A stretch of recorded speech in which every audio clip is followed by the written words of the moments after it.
Hello PlayTheGAME, this is Boobity2 here and welcome back to PlayTheGAMEcentral, and today I'm going to talk about something which Jay Rizzo made on Twitter, and I saw a picture of this and it's just him explaining some things about how the community ask for things in zombies and then they are tragically and unfortunately just left in the fucking dirt and flames when their expectation and their desire was made and it was nothing to what they wanted, and it made the map or the game in general absolute shit. So some examples which were made were Boss Zombie. A lot of people, I remember during early Black Ops 2 time Black Ops 1 time, wanted some kind of boss zombie to fight with. And then we got George Romero. And we all know that George Romero was one of the worst things to happen to zombies. Well, you guys might have your own opinions on it, but the general consensus and my own thought is that George Romero was absolutely terrible. However, we did get, in Black Ops 2, we got the Warden, and we also got the Soldat, which I believe were steps in the right direction. The Soldat is enough of a boss zombie that it's really difficult, and you will be like, oh fucking shit. But it's not too difficult like George Romero, where you have to deal with him the entire game, and it's really fucking bad. I mean, late game, the Soldats are pretty useless. It's just when the first one spawns that can really decide the turn of the battle of the entire game. So, the Soldat was definitely closest to the perfect kind of boss zombie, which I think was the, the place where boss zombie should stay around the Soldat area. The next one which was mentioned was bigger maps, and then we got Transit, which sucked balls, and everyone fucking hates it, 'cause trans shit.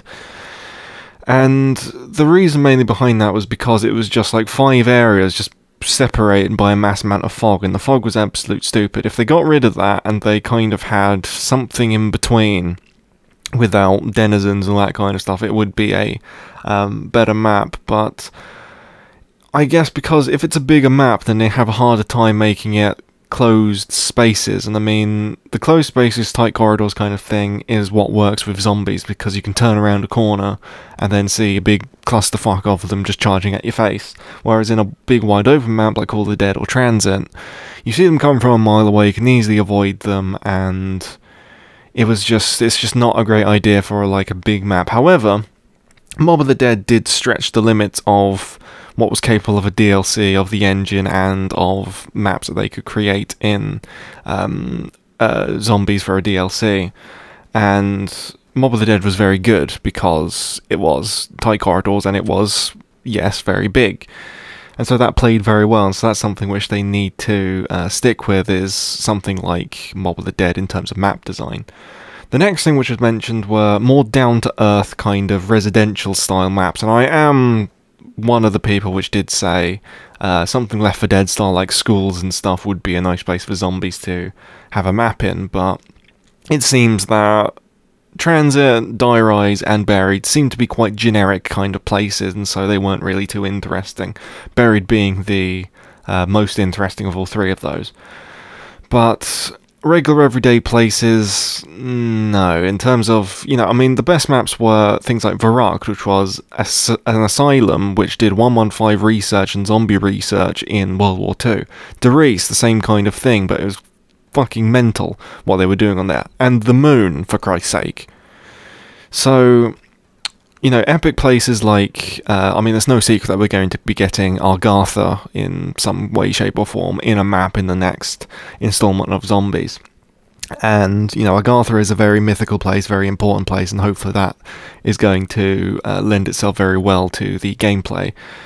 And so, just important places, Alcatraz Island, definitive place, not just some random tower in Shanghai or whatever the fuck Die Rise was, would be nice. So, that's another thing. And then there's the last thing, which was Easter egg quests. And to this day, I can't think particularly of a good Easter egg quest. I mean, Easter egg quests they tend to be kind of a chore, in all honesty.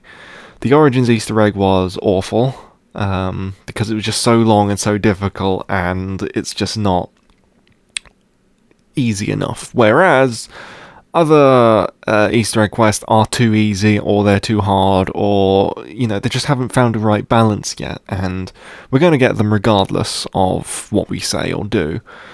But they are definitely trying to work out the kinks in their Easter egg quests, because they make them too difficult, or they make them too easy, or they make accidental glitches which make the entire Easter egg just completely fuck up, and all different kinds of stuff like that. So we just have to wait and give them time on that and just see what they come up with, and then give them feedback after that, because I don't really see there being a applicable suggestion for Easter egg quests to make them better.